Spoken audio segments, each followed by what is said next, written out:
Obrigada. Muito boa tarde ou muito boa noite a todos. Se não se importa, eu vou falar de pé, eu gosto de falar sentada. Começo, obviamente, por agradecer o convite que me foi interessado para aqui estar presente. É um prazer vir até Santarém, de comboio, de uma forma sustentável, porque não se justifica nada aos nossos sistemas de transporte, eu ponho assim. E o trabalho que eu venho aqui apresentar, e por isso tem o meu nome e de uma doutoranda que eu estou a orientar, que está a terminar a sua tese, e que o trabalho dela tem sido na questão do lixo marinho e que estratégias é que nós podemos ter para atuar e prevenir neste tão grave problema a nível mundial. E por isso eu trouxe este tema que achei que também seria pertinente para esta Assembleia. Eu tenho que pedir desculpas porque a apresentação está em inglês, porque ela resulta também de um trabalho de colaboração com outros países na Europa, mas obviamente que ela também é muito rica em imagens, mas que eu desde já peço desculpa pelo facto de ela estar em língua inglesa. Só o primeiro slide é que está em língua portuguesa. E obviamente cumprimento todos os presentes, em particular o professor, o diretor do Centro de Investigação, e também pelo coordenador do CLAD do Cruz e todo o público, obviamente, pela paciência de depois terem ouvido então a minha nota biográfica, que é um bocadinho aborrecida. Mas pronto, começando então, na apresentação ela está dividida em 5 partes. Primeiro, tentar definir o que é que se entende pela questão do lixo marinho, é um termo que toda a gente ouve falar, mas o que é que isto significa, porque é que ela é uma preocupação, de onde é que vai o lixo marinho que tantos falamos, será que é uma preocupação que é só nos oceanos ou não, é uma preocupação local, global, é exatamente o que eu quero dizer, quais os seus principais impactos, e se esses impactos são a nível global e se dizem respeito a cada um de nós ou não. Alguns números um bocadinho assustadores, mas que são importantes para percebermos o quanto este problema é real, e as soluções e algumas considerações finais. E acho que isto é que é importante também falarmos em soluções e não só nos problemas, que é isso que a minha formação também me permitiu desenvolver nos últimos anos, é encontrar soluções. Então, começando um bocadinho sobre o que é o lixo marinho, eu queria começar por apresentar um vídeo muito curto em língua inglesa. Peço desculpa uma vez mais, mas os materiais bons de facto estão em língua inglesa. Não sei se há algum problema de escutar nesta língua ou se podemos passar o vídeo e eu faço a explicação em português. Não sei o que é que preferem. Português. É? Português, então se calhar não vale a pena estar a apresentar o vídeo, porque ele não tem, mas ele é muito, se calhar é só 2 minutos e ele é muito visual. Ok? Portanto, é muito educativo, digamos assim. Eu tenho agora só que parar aqui a partilha. Agora temos aqui algumas questões logísticas, mas que são de fácil resolução. Outro vídeo, não é isto.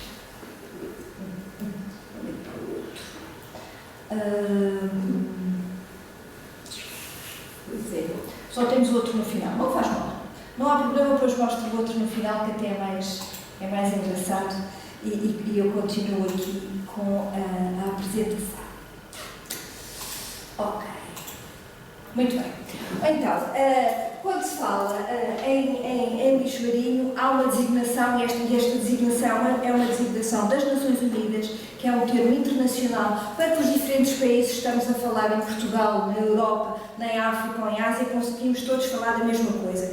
E basicamente é todo o material sólido, portanto são materiais sólidos que são depositados e abandonados no ambiente marinho e que, por alguma razão, eles são persistentes, normalmente significa que são materiais manufaturados ou processados e que por isso são depositados no meio marinho. Como é que eles chegam ao meio marinho? Podem ser ou por 3 grandes fontes que podemos considerar, ou quando são deliberadamente descarregados e chegam ao meio marinho, sejam eles através, por exemplo, de descargas nas praias, nos rios ou nos próprios oceanos, ou eles vêm indiretamente parar ao meio marinho, seja ele através dos rios, das correntes, porque vamos ver que um dos problemas principais é esta questão, é que ele não é um problema local, porque hoje eu posso ir a uma praia e encontrar, eu vou tomar um belo banho, toda contente e chego e vejo uma garrafa de plástico lá no meio.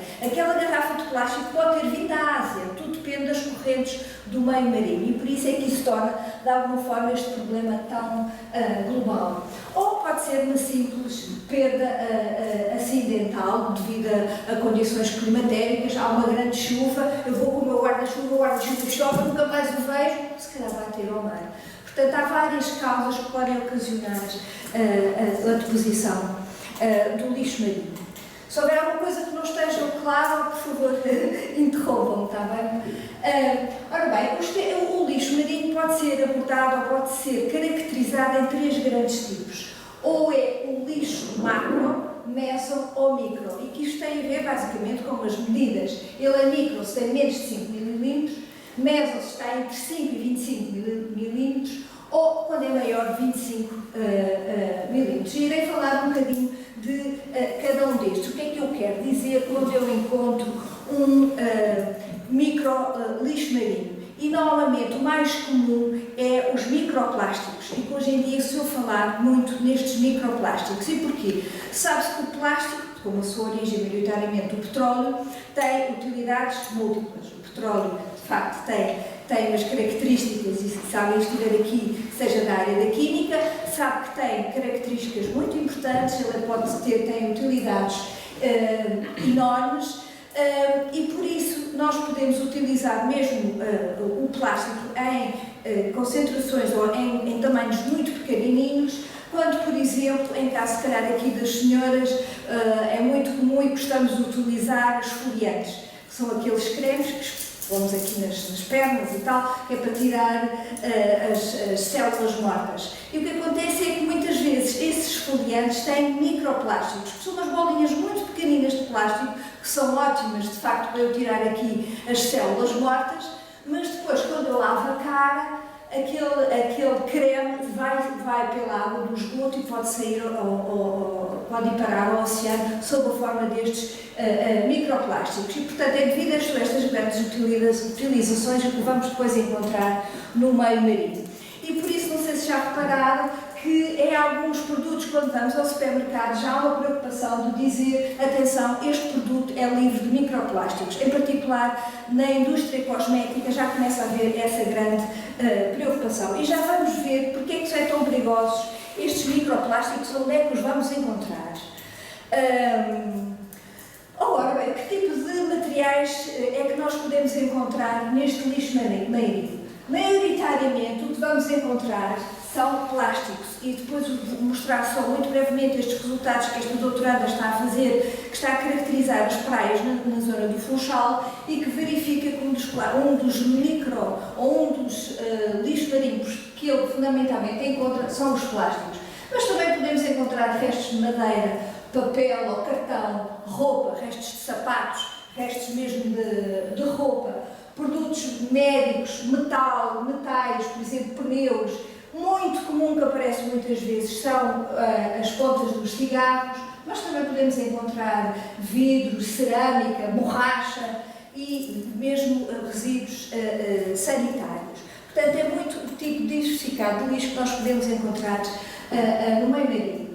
Estudos que têm sido efetuados internacionalmente para tentar perceber, dentro desta amálgama do lixo marinho, o que é que eu encontro em maiores quantidades. Este gráfico se calhar está pequeno, mas podem só observar aqui esta zona cinzenta, em que, portanto, aqui é todo o tipo de materiais daqueles que eu falei anteriormente que podemos encontrar no meio marinho. Mas a maior parte, que é esta parte cinzenta, é caracterizada por plástico.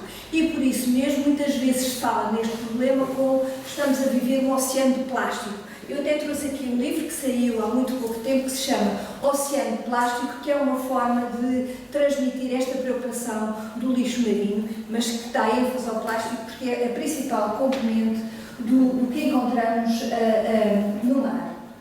E dentro do plástico, ele pode ser considerado, ou pode ter muitos vários tipos, há assim uns nomes mais estranhos, podemos ter o poliestireno, polipropileno, o PET, que é aquele mais conhecido, que eu, por exemplo, encontramos nesta garrafa de plástico. E no fim vou ficar a fazer aqui uma recomendação para o centro para não usar estas garrafas, mas eu depois já falo disso mais à frente.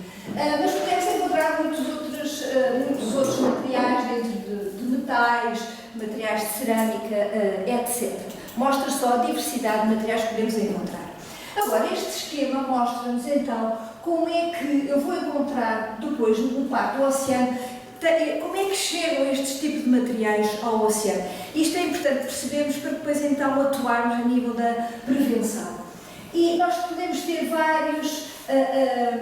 várias vias para a qual o lixo chega à praia depois, ou então chega mesmo ao oceano. Ou vai através dos efluentes municipais, através das estações de tratamento de águas residuais, se o tratamento não for bem efetuado, se não houver boas grades e que fazem com que os resíduos cheguem ao oceano, através simplesmente, quando há os tais temporais, em que caem desde livros ou todo o material que temos, restos de comida, aos rios e que isso depois vai ter aos oceanos, através dos efluentes industriais, em algumas situações quando estes efluentes não são devidamente tratados, ou quando há um acidente, às vezes ouvimos na televisão, não sei quantos peixes foram mortos, mas como é que é possível se uma indústria tem tratamento? É porque por vezes há problemas nos processos industriais e que fazem com que haja esta libertação sem tratamento adequado.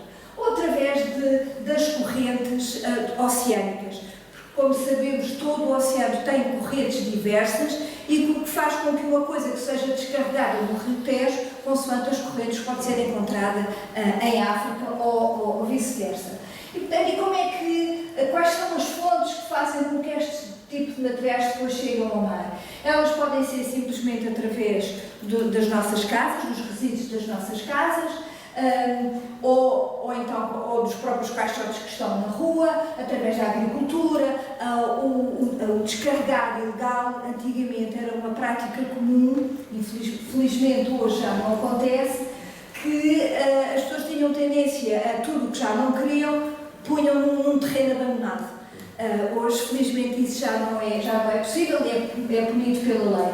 Mas isto foi há uns anos atrás e isso não era possível. O que acontece é que muitos destes materiais, até pelas correntes, acabaram por ter parar ao mar. Através da recreação e turismo, em particular das zonas costeiras ou aquacultura. Isto tudo, então, é possível diminuirmos depois todas estas fontes através de medidas de gestão integrada dos resíduos, que é isso que eu depois vou falar mais na parte do final. Então, o que é que acontece e que temos observado, e observa-se às vezes na televisão, eu lembro-me daqui há uns tempos a ver um programa que mostrou que na Indonésia, que é uma zona de elevado valor turístico, encontraram na praia todo este quantidade de resíduos. E muitas vezes isto acontece em situações em que há situações climatéricas extremas. E essas situações climatéricas extremas faz com que um conjunto, por exemplo, quando uma determinada habitação nos Estados Unidos, que sabemos que muitas das habitações são feitas de madeira, e quando há um efeito extremo climatérico, essas casas são destruídas e os restos de madeira vão ter todos depois ao mar. E ele vai ter que ir a algum lado, porque não se degrada assim tão rapidamente. E por isso depois temos este tipo de situações que observamos em algumas praias. Mas, na verdade, dados internacionais indicam-nos que apenas aquilo que encontramos à superfície é 15%, mas depois temos um valor elevadíssimo, cerca de 70% que encontramos debaixo do mar e que terá que vir depois à superfície pelas fontes correntes. Portanto, mostra só a gravidade do problema em questão. Este gráfico mostra-nos nesta cor mais acastanhada quais são as principais fontes do lixo marinho. E claro está que onde é que vamos observar o maior contribuinte, digamos assim, para o lixo marinho é a China, que por sinal é um dos maiores produtores mundiais de plástico. E sabemos a população que existe na China. Não sei se alguém teve a oportunidade de visitar a China, mas eu estive lá há 3, 4 anos e fiquei impressionada porque eu não encontrava nenhum sítio sem ninguém. Era tanta gente que é uma coisa impressionante. Portanto, saber que há tanta gente, também vão produzir resíduos, né? Têm que consumir, têm que se alimentar e, portanto, há todo esse impacto no ambiente. Isto só mostra como, de facto, os países com maior densidade populacional também são eles os causadores do maior quantidade de lixo marinho. A questão que se coloca, e aqui também nesta zona do globo, também são um dos principais produtores e acumuladores de lixo lixo marinho, o que acontece é que, devido às correntes, nós depois podemos observar que alguns deste lixo depois podem ter à costa de outros países. E por isso é que dizemos que é um problema global, porque o que eu faço aqui pode ter consequências noutro local. Então, em termos de impactos, a literatura indica-nos que há fundamentalmente 4 grandes tipos de impactos. O ambiental, que é aquele mais conhecido, ou ecológico, o económico, o estético e o social. Então, o que é cada um destes? Se calhar, obviamente, o mais conhecido é o ambiental, e aquela figura que mais aparece nas televisões para nos, de alguma forma, criar algum impacto negativo deste tipo de problema é, por exemplo, nas tartarugas que ficam embrulhadas por redes de pesca que são abandonadas porque ficaram desativadas. Portanto, um dos principais organismos que sofrem esta consequência é, obviamente, o ecossistema marinho e os animais que lá habitam e que sabemos também são importantes depois para nós, de alguma forma, também para o nosso consumo alimentar. Mas este é o exemplo a nível do macro lixo marinho, aquele que tem consequências mais comuns. Mas também pode ser, e aqui só continuação dentro do ambiental, em que se vê mergulhadores a tentarem tirar aqui no lobo marinho ou nas tartarugas as redes para que eles não morram deste tipo de situações. Mas outro tipo de consequência é a ingestão destes plásticos, em particular quando já falamos em meso ou microplásticos. Porquê? Porque os animais muitas vezes pensam que é alimento e ingerem esse plástico. E isto depois vai ter consequências por toda a cadeia alimentar, além de pode afetar o próprio organismo. Imaginem o que é eu engolir também aqui esta tapinha da garrafa. Portanto, tem consequências, obviamente, para o próprio organismo e de outros que depois possam alimentar-se dele. Portanto, outro impacto ambiental é a questão da ingestão do próprio lixo. Outra questão ainda ambiental é o que se chama, a literatura chama de espécies não indígenas, portanto, que não encontramos no meio marinho. Porque, ao fim e ao cabo, são garrafas, são os próprios navios que ficam abandonados e que parece que fazem parte do novo ecossistema, que também são organismos, mas que, na verdade, é este lixo marinho. Isto são imagens da agência norte-americana dos oceanos, que tem muito trabalho feito nesta área. Outro problema, porque o problema do lixo marinho não é só ambiental, é isso que temos que perceber. Ele também tem consequências a nível económico, não só, por um lado, a partir do que é mais comum é encontrarmos uma praia cheia de lixo. Imaginemos que eu vou toda contente de praia, gasto um dinheiro para ir até ao Bali, para ir a uma zona paradisíaca, da praia chega à praia e encontro um conjunto de lixo marinho. Isso não é agradável e, portanto, tem um impacto económico. Já não vou querer ir, se calhar, para lá, para o oceano, porque já não tenho as praias paradisíacas que eu estava à espera. Mas também através da própria pesca.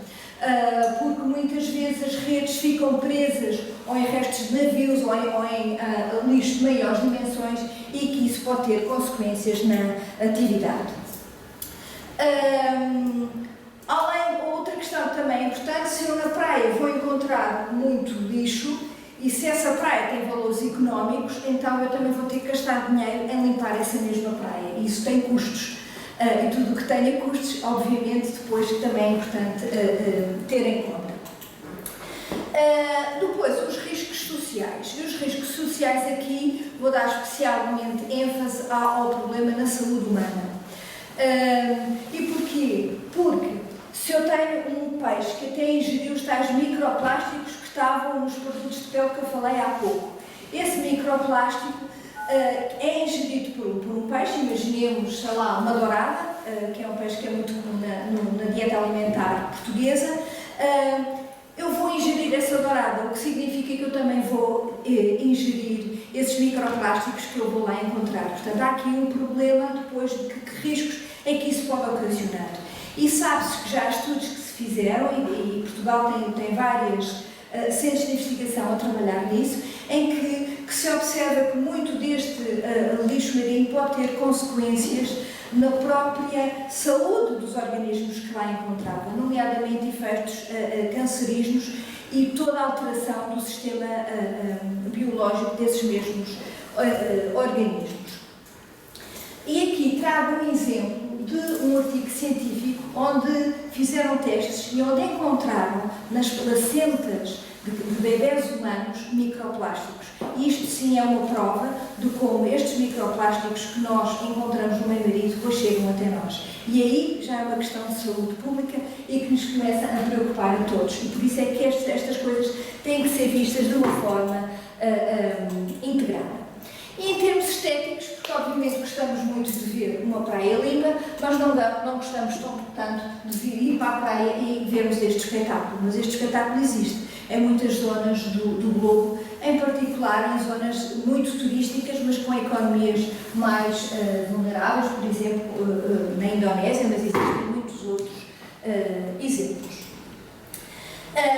E também, em termos estéticos, já se começa a falar na questão dos... agora não consigo até traduzir a palavra em português, mas são crostas de plástico. Ou seja, em vez de nós observarmos rochas, como é habitual, vamos observar restos de plástico que já estão tão incrustados na rocha que já parece que faz parte do meio natural. Mas não faz, porque na verdade é resultante desta ação dos microplásticos. Agora, passando agora para alguns números, só para terem, aqui achei que era importante, ter-se uma ideia de quanto é que tempo demora a degradar algo que é descarregado no meio marinho.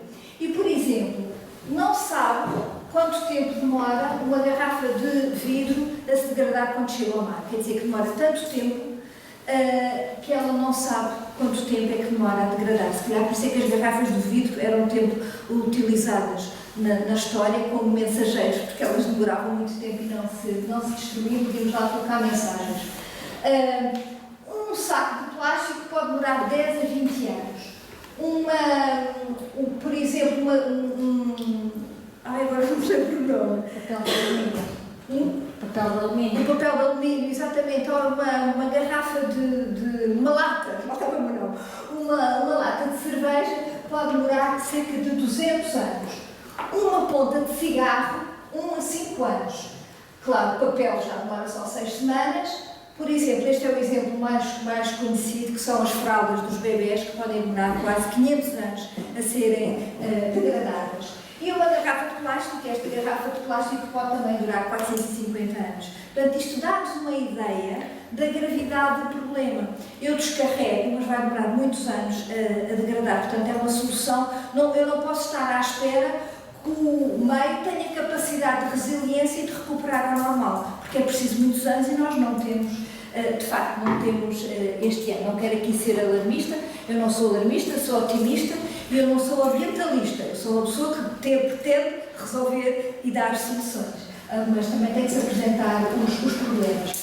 Outros dados que também encontrei aqui neste livro da professora Paula Sobral, que nos indica que 80% do lixo que encontramos nos oceanos, 80% vem da terra e só 20% é que vem da origem do próprio meio marinho, sendo que destes 20%, 65% está associado às atividades de pesca e 35% ao transporte dos navios. E aqui um valor que eu acho que também é assustador, que por ano são depositados nos oceanos 12,7 milhões de toneladas. Eu acho que às vezes estes valores dão-nos um bocadinho uma ideia do que é que estamos a falar. E aqui, só muito brevemente, isto é o trabalho da Sara que tem estado a desenvolver no Funchal, em que fez análise às praias, para tentar perceber que tipo de lixo marinho é que se lá encontrava, para depois então conseguir propor soluções. Portanto, foram feitas várias amostragens em 2 praias principais no Funchal, e onde aqui mostram só alguns dos elementos que lá foram encontrados, que foram classificados por tipos, por exemplo, embalagens de plástico, embalagens de Tetra Pak, e aqui é uma prova das coisas mais bizarras que foram encontradas. Aqui um sapato já um bocadinho degradado, mas ele ainda está aqui, ainda se percebe bem que é um sapato, roupa, pneus. Foram encontradas as coisas mais estranhas. Isto é um boneco de borracha E um novo resíduo que agora encontramos também no lixo marinho e tem sido uma grande preocupação, que são as máscaras devido à altura, devido à pandemia. Ela ainda encontrou 0,4% do seu material foi estes materiais sanitários. E pneus, quer dizer, observam-se também ao tipo de coisas que se podem pensar. Mas isto porquê é que será importante eu tentar a caracterizar e ver que tipo de resíduos? Que é para perceber o que é que lá está e como é que eu posso atuar na prevenção. Isto são mais imagens e passamos então para as soluções. E as soluções passam por uma gestão integrada dos resíduos. Portanto, não o problema particular do lixo marinho que lá encontramos, mas a própria gestão integrada. Ou seja, eu tenho que começar pela prevenção. E a prevenção passa logo para quando eu for ao supermercado tentar, tanto quanto possível, só comprar aquilo que é de facto útil e não comprar o supérfluo. Por isso há várias regras, não ir ao supermercado de barriga vazia, porque há uma tendência, eu estou cheia de fome, mas vou comprar montes de coisas. Mas, portanto, passa pela prevenção. Depois eu tenho, no máximo do possível, reutilizar aquilo, um produto que eu compro. Imaginemos que eu tenho esta camisola, entretanto faz aqui um buraco, já fica velha, posso ainda cozer, depois de cozer posso ainda dá-la para pessoas que ainda tenham dificuldade e, por sua vez, ela ainda pode ser utilizada como tecido e há um mercado enorme para a reutilização de material têxtil em imensos usos. Portanto, a reutilização, a reciclagem, a recuperação e só no fim de tudo, então, eu pensar na deposição para que eu possa reduzir, antes de mais, eu tenho que reduzir os atuais valores de produção de resíduos. Isto ainda é uma continuação, não vou entrar aqui em pormenor porque isto é específico em relação à alimentação. Por isso, há uma série de instrumentos de política que eu posso utilizar para reduzir os resíduos, o lixo marinho que eu depois vou encontrar. E que se chamam instrumentos de prevenção dos resíduos e que passam aqueles que são regulatórios, ou seja, de alguma forma existe uma legislação que me obriga a cumprir e essa legislação passa, por exemplo, nos restaurantes devem, tanto quanto possível, por exemplo, reciclar os diferentes materiais que são lá utilizados e mandá-los para a reciclagem, como por exemplo esta garrafa, após ser utilizada, ela tem que ser posta no contentor amarelo para ir para a reciclagem, não no lixo comum, e para isso podem haver coimas para quem não a cumpre. A mais recente, que é já cada vez que vou ao supermercado, tem um custo associado a um saco de plástico, que é exatamente para evitar, porque antigamente, eu lembro da minha mãe quando ia ao supermercado, ela pegava imensos sacos, porque não tinha que pagar, para depois utilizá-los em casa. Hoje em dia já não podemos ter essa prática, a prática é bom eu levar um saco que possa ser mais duradouro e possa ser mais reutilizado. Outros que também são baseados no mercado, em que eu digo, quando eu vou comprar, por exemplo, este computador, eu ao comprar este computador já vou comprar uma determinada taxa a pensar no fim do uso deste computador. Portanto, ao fim é uma taxa e que é o próprio mercado que me vai regular este tipo de questões. E depois entramos naqueles instrumentos que são para mim os mais interessantes e sobre os quais eu tenho dedicado nos últimos anos, são os instrumentos a nível da própria pessoa, os instrumentos informativos e voluntários através de campanhas de educação e sensibilização de cada um, porque é o papel de cada um que de facto é mais importante. E outra questão que também já se ouviu, que está muito relacionada com estas questões, é da economia circular. Ou seja, eu tenho que cada vez mais tentar minimizar todo o tipo de resíduos que eu produzo, de modo a eu conseguir o que se chama, hoje se fala-se no resíduo zero.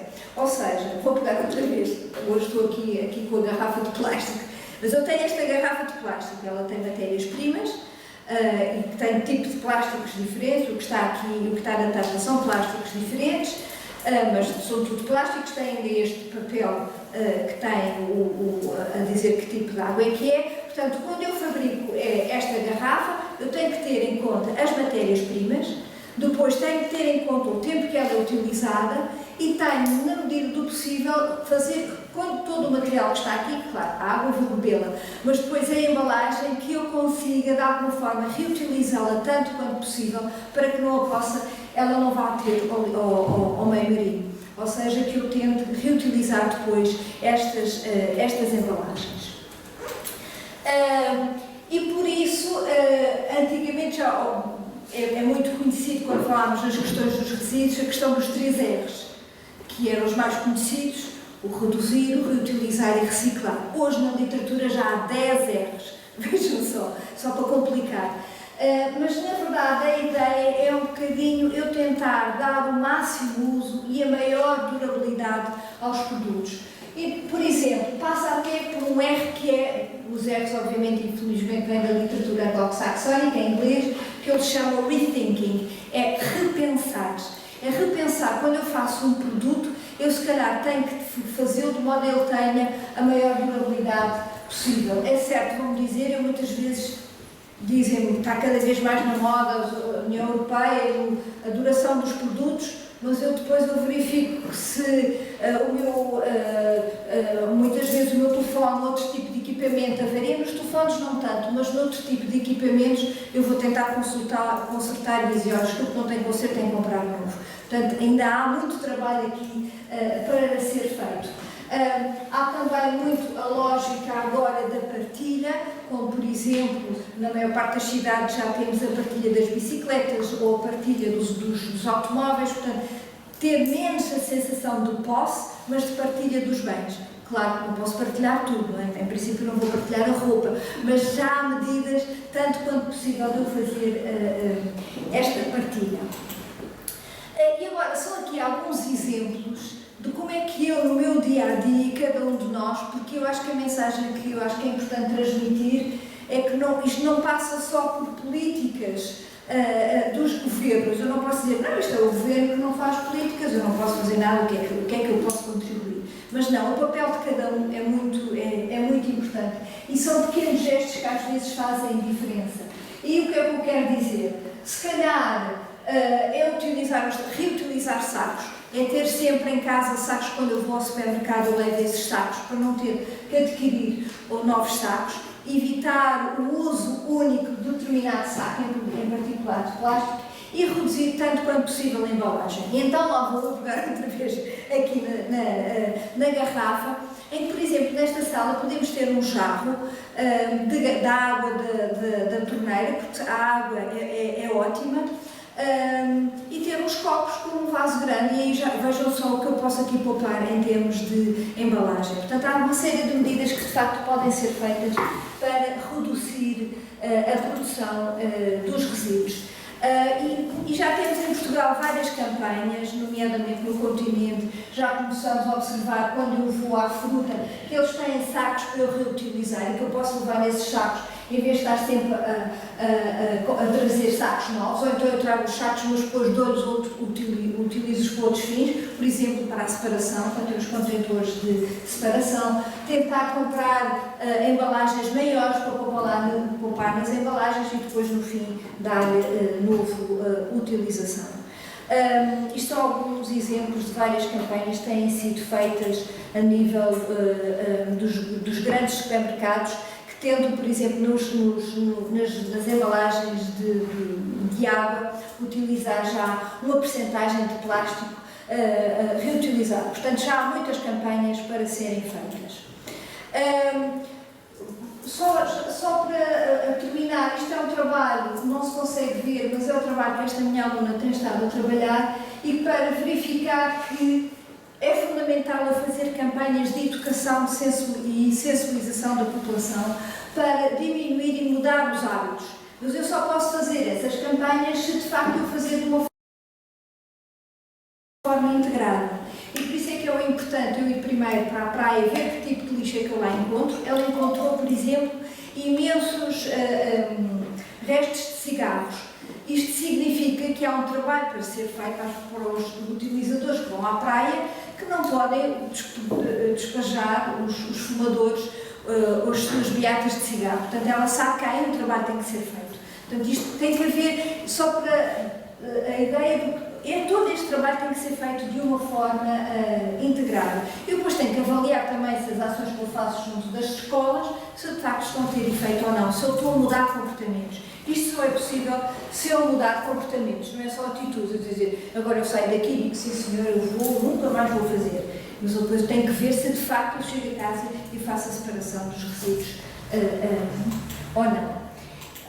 E por último, eu queria trazer aqui uma frase que o Diretor-Geral das Nações Unidas referiu, o António Guterres, e que ele diz: nós estamos numa das maiores batalhas da nossa vida, mas que essa batalha ainda pode ser ganha. Portanto, isto é uma frase de esperança e que nos mostra que ainda é possível irmos contra estas questões ambientais, neste caso aqui do lixo marinho e nas outras questões, e que isso só consegue com o papel de as entidades, desde eu individualmente. Eu tenho que trabalhar nas escolas, tenho que trabalhar, por exemplo, com os pescadores, porque eu vejo que muitas das grandes origens do lixo marinho está ligado aos pescadores.